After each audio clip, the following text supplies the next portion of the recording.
അസ്സലാമു അലൈക്കും വറഹ്മത്തുള്ളാഹി വബറകാതുഹു. ബഹുമാന്യരായ സത്യവിശ്വാസികളെ, പരലോകത്തെത്തുമ്പോൾ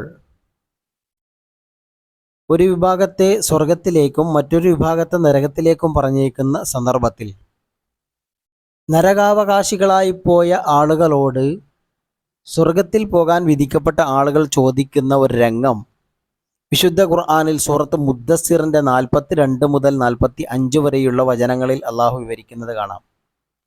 അത് നമുക്കിങ്ങനെ വായിക്കാം. മാ സലക്കക്കും ഫി സഖർ ഖാലൂ ലം നകു മിനൽ മുസല്ലീൻ വലം നകു നുത്ഇമുൽ മിസ്കീൻ വകുന്നാ നഹൂളു മഅൽ ഹായിളീൻ. ഇവിടെ അള്ളാഹു തആല പറയുന്നത് മാ സലക്കക്കും ഫി സഖർ, ഈ സ്വർഗാവകാശികളായ ആളുകൾ ഈ നരകത്തിലേക്ക് പോകാൻ വിധിക്കപ്പെട്ട ആളുകളോട് ചോദിക്കുന്ന ചോദ്യമാണത്. മാ സലക്കക്കും ഫി സഖർ, എന്തേ നിങ്ങൾ നരകത്തിൽ പ്രവേശിക്കാൻ കാരണമായത്? അവർ പറയും ഖാലൂ ലം നകു മിനൽ മുസല്ലീൻ, ഞങ്ങൾ നിസ്കരിക്കാത്തവരായിരുന്നു.